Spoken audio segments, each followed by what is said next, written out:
the key elements of leadership. Number one, to have a clear path and a clear view of where you're going. In other words, do I have goals? Does my department have goals?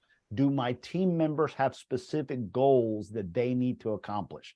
In order for my team to be successful, in order for me to be successful, I have to meet these certain milestones. In order for the team to be successful, we have to reach these certain milestones, or it can be sales or percentages. And then for each individual person, do they have clear goals for themselves? If they don't, I have to build goals for everybody. I need you to have a real good mindset and to think as a leader. So there's some things I'm going to ask you to stop thinking in a certain way, start thinking in another way. Then personal and professional development. And the two key words is about being poised and being organized. Poised means the ability to calm drama down. It's not to get rid of drama. And it's not to say, I want drama to stop, but I want you guys to be the sponge where you help to create calm so we can fight the fight. You're not going to get rid of the fight, but we're going to change it from ballroom language to professional language, from being dramatic about it to being objective about it,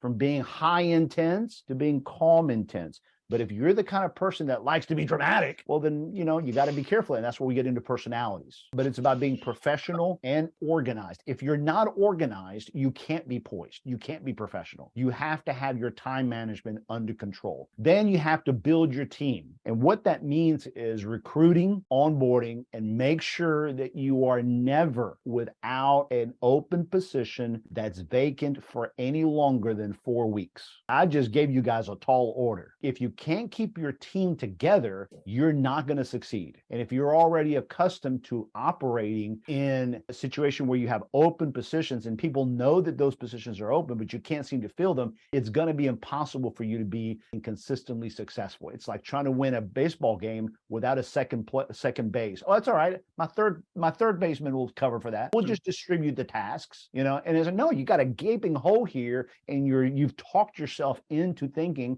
that you can actually win with 6 players instead of 7 players. So it's about always building your team and having it in place. Then the next one is about mentoring and developing your team members. And you have to be able to do it regularly, casually, and document it. It's all about training. It's all about making sure your people have the skills and always making sure you're always providing more skills. Then the next, which is creating an environment where open dialogue can happen and then create bonding. Now you notice I already started that with y'all. So I didn't wait to step number 5. That's the first thing I did because I wanted to show you that this is a safe place where we can all talk. Open dialogue where we're going to discuss problems, issues. We can talk about anything in a safe place. Even let's talk and critique Maurice. You as a leader, you're the one that has to set the environment. If I'm not open to the critique that I know is there, then we're never going to be open to critique about where we need to perform. I need to be the first one to throw myself with the sword